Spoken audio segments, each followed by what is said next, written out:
Hello, just Paul from Landscape Lighting here.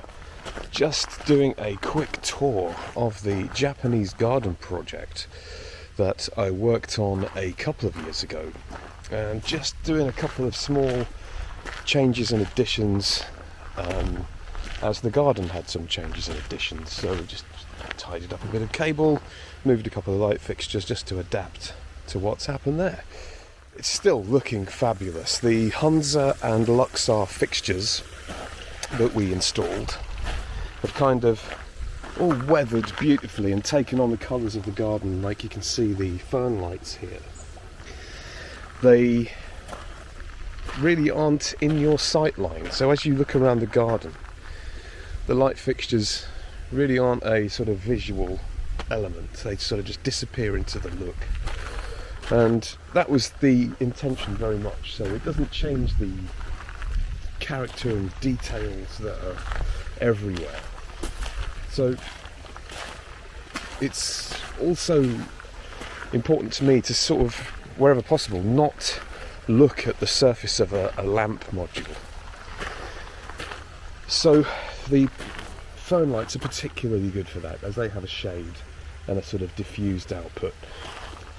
And the main sort of views of the garden, the lamp modules are all pointing away from you or behind a glare guard from that aspect, so you can't really see a sort of glare. That look can often ruin a garden scheme if you're looking at the surface of the lamp modules. So yeah, really pleased with the fit, finish, the look. I know the homeowner is, which is job done for me. These fixtures are low voltage, so super safe and stable, particularly around all the water elements. So there's a couple of bits of 240 in the garden, which were here already. Minimised those right down, recaptured them into IP68 enclosures and everything. So wherever there's a planting border or light fixtures, all low voltage. There's literally 3 points in the garden where there's some mains, and they're not in the ground. They are in an enclosure, out of sight, serviceable, etc. So yeah, we improved the safety, we reduced the spill light, we just improved the usable light, so it's not all going up in the sky, it's down on the surfaces or picking up the feature elements. So yeah, very aware of, the environmental responsibilities. So always try and reduce energy, reduce spill light, and improve safety. That's really the first three things you always try and do. And LEDs have, of course, made that very easy. Anyway, I hope you enjoyed that little walk around.